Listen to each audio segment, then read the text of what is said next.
The first time I got pulled over by that cop, I thought it was just bad luck. The second time, I was pretty sure he was onto me. Well, not onto me exactly, but definitely onto something about me. And when he called out my name this time, like he actually remembered it, I realized this wasn't your usual cop and civilian thing. It was something else, something that felt way more personal. So let me back up a bit. I live in this smallish city where everybody kind of knows each other, or at least knows of each other. It's the kind of place where faces stick around longer than you want sometimes. I'm a graphic designer, mostly working from home, which means my daily social interactions are usually limited to my barista and the occasional neighbor. Not exactly a thrilling social calendar, but it suits me fine. Until recently, a couple months ago, I got pulled over for a minor traffic violation, a broken taillight or something equally trivial, and the officer who stopped me was this guy named Ryan. He was young, probably late 20s, with this easy smile that didn't quite make the situation feel any less tense. He asked for my license, took a good look at me, and then said, "You're Alex, right?" Which was weird because I hadn't told him my name yet. I told him, "Yeah, that's me," and he gave me a warning and sent me on my way. Fast forward a few weeks, and it happened again. Broken brake light this time. Same cop. He pulled me over, asked for my license, and said, "Hey Alex, you really got to get those fixed." It was almost like a joke, but it caught me off guard because, well, how often do cops remember your name after a minor infraction? Usually, it's just a ticket or a warning, and then nothing. But Ryan, he seemed different, like he actually paid attention. Now here's the part that's been messing with my head the last few days. Yesterday, I was heading home after a late shift at a local bar, where I sometimes do design work for their promos, just to get out of the apartment. It was raining, the kind of cold drizzle that gets into your bones, and I was running a little late. Stopped at a light near the park, the one place I usually avoid at night because, well, it's a little sketchy after dark. Anyway, the light turned green, I pulled forward, and bam, there's Ryan again. Same cop car, same easy grin, but this time he didn't just ask for my license. He said, "Alex, hey, you mind if I ask you something?" At this point, I'm thinking, okay, either I'm in deeper trouble than I thought, or this guy's got something else on his mind. I rolled down the window and gave him a cautious nod. He leaned in a little and said, "I've been wondering, what's a guy like you doing hanging around this part of town so late?" That was the moment I realized this wasn't about taillights or brake lights anymore. It was about me. And honestly, I didn't know if I was ready to answer. But before I could say anything, he smiled, just a little softer this time, and said, "No pressure. Just thought I'd check in." So here I am, sitting in my apartment, replaying the encounter over and over, wondering what it all means. Why does Ryan keep pulling me over? Why does he remember my name? And, more importantly, why do I find myself hoping he'll do it again? I guess that's where the story really starts. Because sometimes the most unexpected connections come from the weirdest places. And sometimes a simple name remembered can change everything. I didn't really know how to respond in that moment. His tone wasn't accusatory or anything, just curious. That made it harder to brush it off like usual. So instead of giving some automatic excuse, just on my way home or running late, that's all, I hesitated and said, "Honestly, I guess I just like the quiet." Ryan looked at me like he was trying to figure out if I was telling the truth or just deflecting. Then he nodded, just slightly. "Quiet can be good. Most people don't get it," he said. For a second, there was this weird pause where it felt like we were both standing in between two different conversations. One where I was just some guy getting pulled over, and another where maybe, just maybe, this was something else. I wanted to ask him why he kept stopping me, but I didn't. Instead, I said, "Thanks for the heads up about the lights. I'll get them fixed." He smiled again, that same easy grin, and said, "Looking forward to it." Then he was gone, and I was left sitting in my car, rain still coming down, wondering if I imagined the slight hesitation in his voice or the way his eyes softened when he said my name. That night, I couldn't get Ryan out of my head. I kept thinking about his questions, his smile, and how different this felt from any other time I'd been pulled over. Usually those encounters are rushed, awkward, and kind of dehumanizing. A name, a license, a ticket, or warning, then nothing. But with him, it was like he saw something beyond the usual script. I don't know what it was exactly, but something about him made me want to be more than just a name on a traffic report. A couple of days later, I found myself at the corner store grabbing a late-night snack. It was nearly midnight, and as I stepped out, I saw Ryan leaning against his patrol car, sipping coffee from a paper cup. Part of me wanted to turn around and forget whatever courage I was trying to muster, but curiosity went out. I walked over. "Hey," I said, trying to sound casual. "Alex," he replied, setting his cup down. "Didn't expect to see you here." "Yeah," I said. "Same here, I guess." He smiled, the kind that feels like it's meant just for you. "You know, you don't have to wait for me to pull you over to say hi." I laughed, shaking my head. "I'm not sure I'm ready for that level of friendship." "Fair enough." He looked at me for a moment, like he was trying to decide something.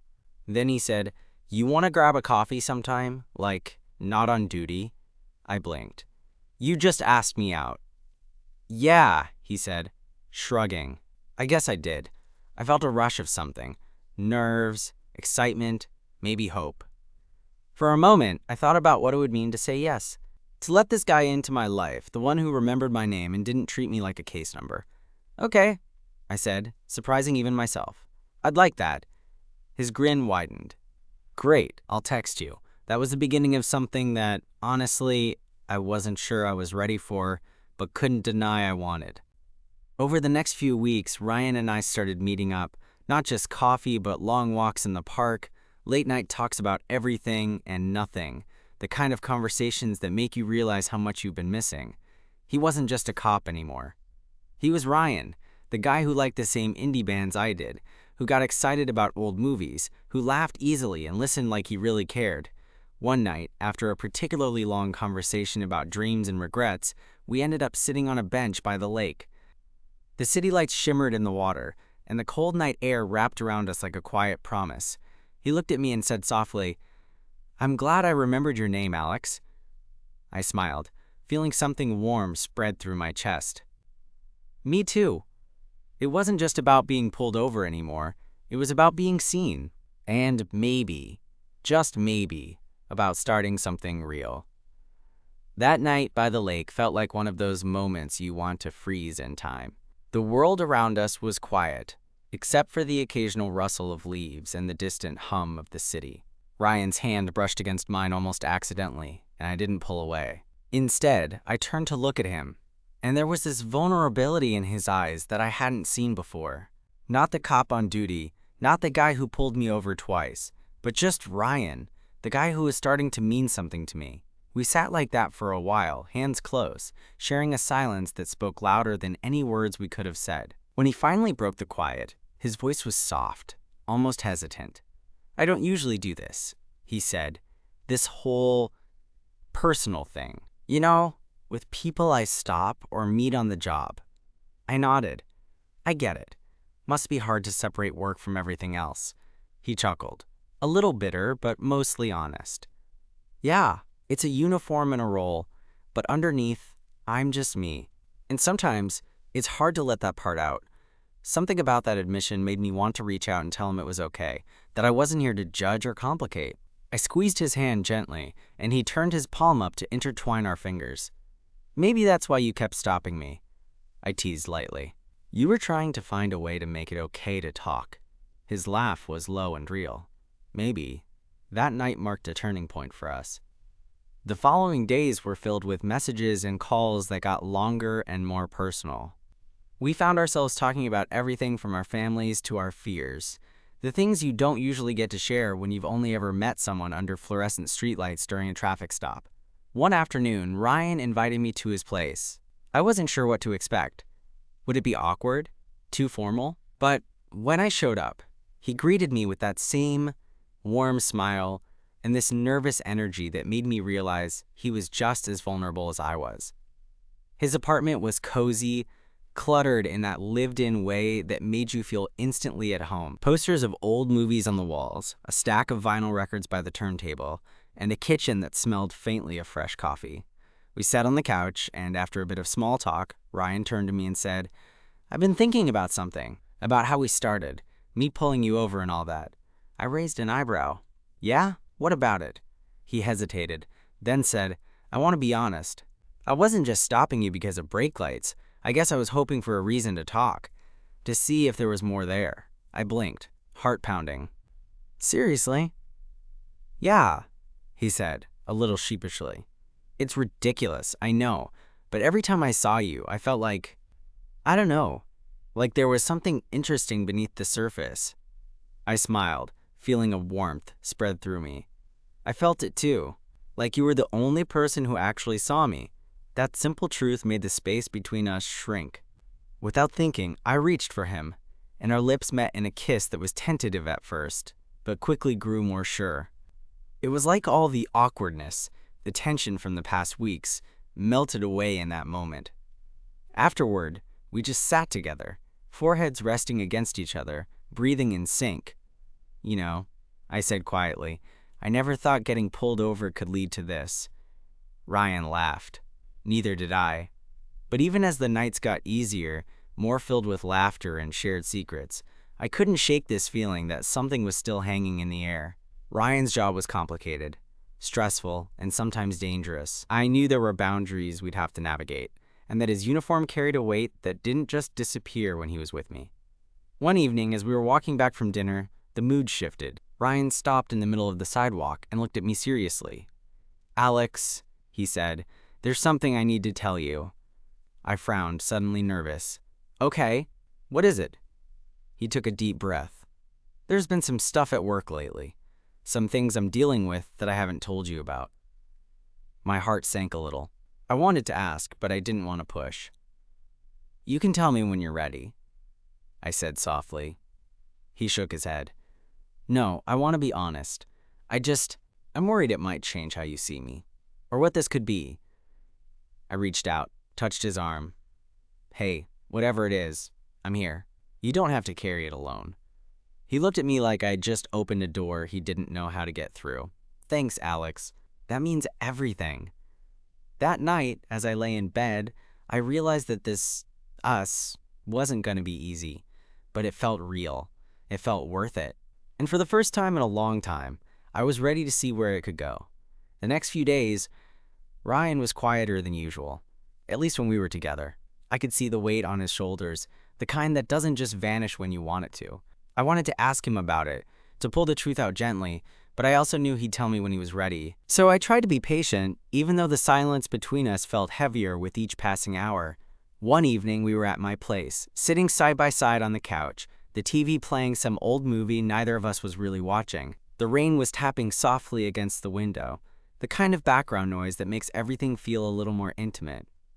Ryan's phone buzzed on the coffee table. He glanced at it, then put it face down without a word. I reached over and grabbed it, curious despite myself. "Something going on?" I asked. He sighed. "Yeah, there's been an internal investigation at work. Some things happened on a call last month. It's complicated." I nodded slowly, not wanting to push, but also wanting to understand. "Are you okay?" He gave me a small, tired smile. "I will be. He hesitated, then said, "I didn't want to bring it up until I knew more. I didn't want to drag you into it." I took his hand in mine. "You're not dragging me anywhere, Ryan. I'm here. Whatever it is." He looked at me, eyes searching like he wanted to believe that but wasn't sure he could. "Thanks, Alex. That means a lot." The truth was, I wanted to protect him from the messiness of his job, from the stress and the uncertainty he carried. But I also wanted to be part of his life, the good and the bad. It wasn't always easy, but it was real. The following week, things at work got tense for Ryan. I could tell because he started canceling plans, his texts going from frequent and playful to short and distracted. One night, I went over to his place after work, hoping to catch him before he went out again. When I got there, he was sitting on the floor, head in his hands, clearly exhausted. "Hey," I said softly, sitting down beside him. He looked up, eyes red. "It's a mess, Alex. The investigation's dragging on, and I'm stuck in the middle. I just want to do my job and do it right." I put an arm around him, pulling him close. I know you're a good cop, Ryan. Don't let this shake you. He leaned into me, and for a moment, the world outside his apartment didn't exist. We stayed like that for a while, tangled together on the floor, sharing the kind of quiet that says, I'm here, and you're not alone. A few days later, Ryan got called in for a meeting with his superiors. I waited anxiously while he was gone, pacing the tiny living room, heart-pounding with every minute that passed. When he finally came home, his face was harder than usual, like he'd been carrying the weight of the world on his shoulders. He sat down heavily and said, They're putting me on desk duty until the investigation wraps up. I nodded slowly. That's gotta be frustrating. Yeah, I'm used to being out there, doing the job, helping people. He looked at me, eyes tired but grateful. But maybe it's a chance to figure things out. I smiled, reaching for his hand. And I'll be here to figure it out with you. Over the next few weeks, Ryan's shifts changed, and we had more time together. The late-night talks by the lake turned into lazy Sunday mornings with coffee and playlists, and I started to see the man behind the uniform in a way I hadn't before. One afternoon, we were sitting on the porch of my apartment building, watching the city buzz by below. You ever think about what you want beyond the badge? I asked. He looked out at the skyline, thoughtful. I do. More now than ever. I want a life that's mine, not just defined by the job. I smiled. Me too. He turned to me and said quietly, I'm glad I pulled you over that first night. I laughed. Me too. Though I'm still glad you don't arrest me for bad brake lights. He grinned. Don't push your luck. As the sun dipped below the horizon, we sat together in comfortable silence, two people who had found something unexpected in the middle of the ordinary. And while the future was still uncertain, I knew one thing for sure. I was ready to face it with Ryan by my side. The days following that porch conversation had a strange kind of rhythm, somewhere between hopeful and uncertain. Ryan's desk duty meant he was around more, but the weight of the investigation still hung over him like a shadow. Sometimes I'd catch him staring blankly out the window during his breaks, fingers tapping nervously against his coffee mug. Other times, he'd flash a smile when I brought over dinner, or just sat close enough to feel the other's presence. But the thing about shadows is they always move, and I sensed this one was creeping closer. One evening, Ryan invited me over. He'd cooked spaghetti with garlic bread and a bottle of cheap red wine. It was a simple gesture, but it felt like an olive branch thrown at the chaos. We ate in his small kitchen, the aroma of tomato sauce filling the air, and then moved to the couch with glasses of wine. Music played softly in the background, a mix of indie and classics. Ryan seemed restless. After a few sips, he sighed and said, I should probably tell you everything, not just the vague stuff. I leaned in, encouraging without words. He ran a hand through his hair, then began. Last month, there was this call, a domestic dispute. Pretty standard, but it went sideways fast. I ended up using force to break it up. The person we were dealing with filed a complaint. Now, there's an internal review to see if I acted appropriately. I felt my stomach tighten. Was it justified? Ryan's eyes darkened. I believe so. But with everything going on, it's hard not to second-guess myself. The department's under pressure, and this makes it worse. I swallowed hard. That sounds incredibly stressful.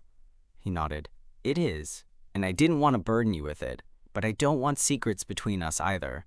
I reached across the couch and squeezed his hand. Thank you for trusting me. He looked at me, a flicker of relief crossing his face. I just worry it might change how you see me.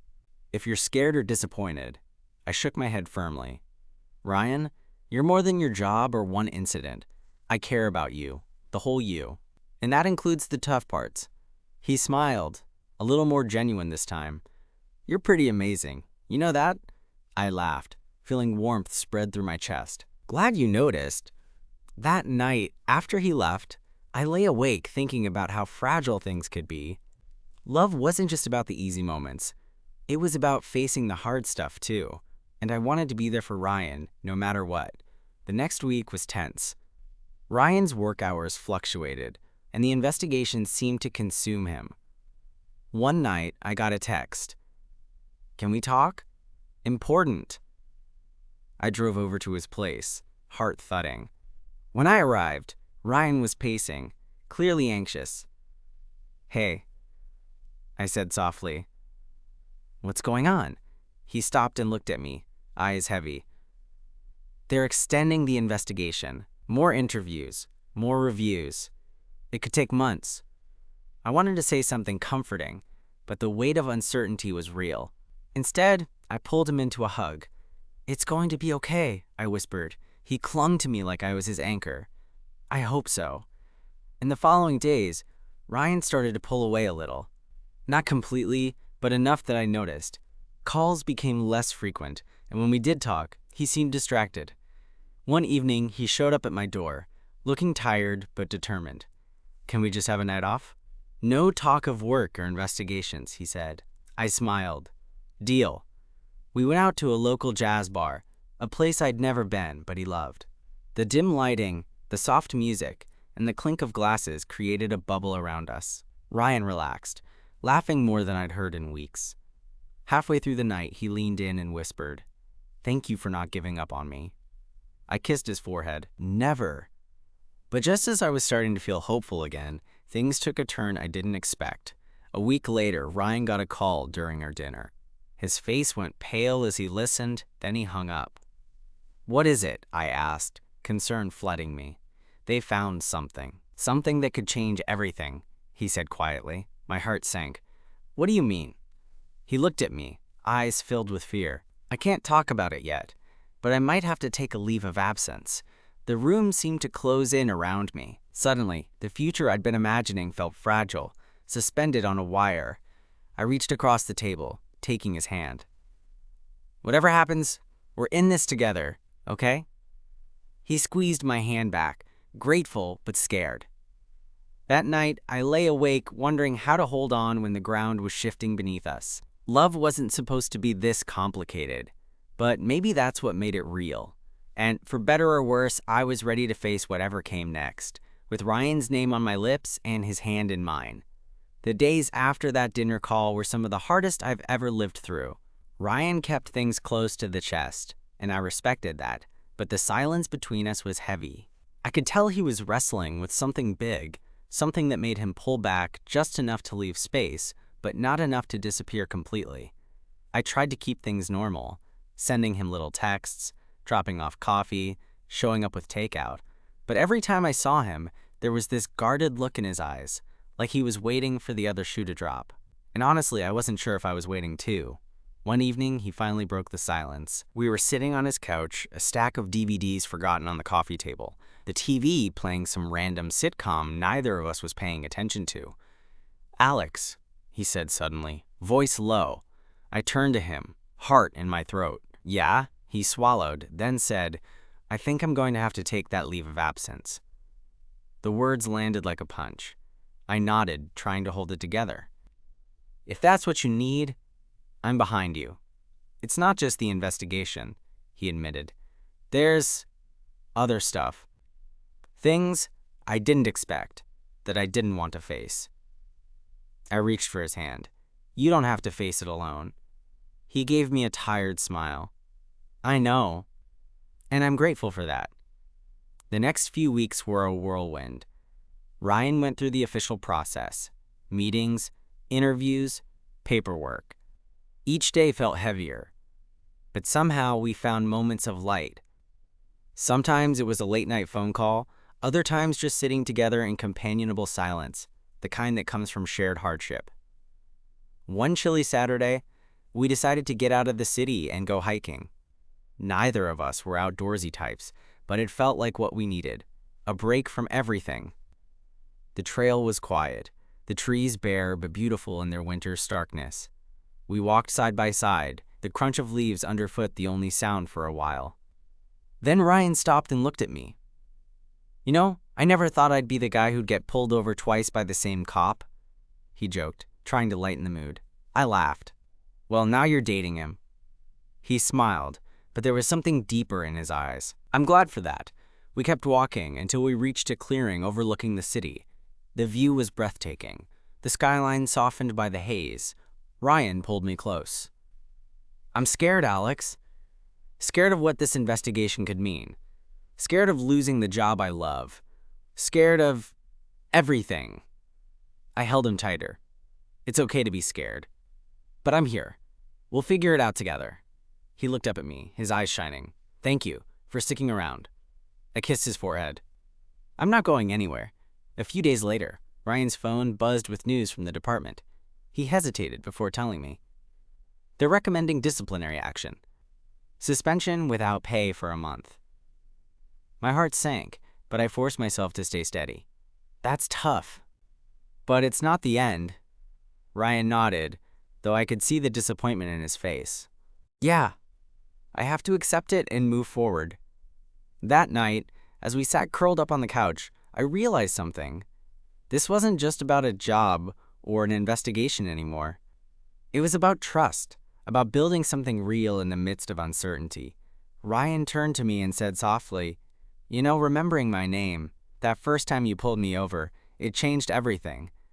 I smiled, tracing circles on his arm. Funny how that works, he grinned. Yeah, I guess sometimes the smallest things matter the most. I leaned in and kissed him, feeling a surge of hope despite everything. Life might be messy, complicated, and unpredictable, but with Ryan, it felt worth the risk. Months passed after the suspension, and slowly, things began to settle. Ryan used the time off to reflect, to reconnect with parts of himself he'd been pushing aside, the things beyond the badge. I watched him find his footing again, not just as an officer, but as the man I'd come to care for deeply. One crisp spring evening, we found ourselves back at the lake where it all began. The water was calm, mirroring the soft hues of the sunset. We sat on the same bench, shoulders touching, watching the world slow down around us. Ryan reached out, fingers lacing with mine. You know, I never thought getting pulled over could lead to this. I smiled, squeezing his hand gently. Neither did I, but I'm glad it did. He turned to me, eyes steady. Thank you for staying when it would have been easy to walk away. It wasn't easy, I admitted, but it was worth it. There was a quiet honesty between us then, the kind that comes from weathering storms together. No grand declarations or sweeping promises, just two people choosing each other every day. As the sun dipped below the horizon, Ryan pulled me close.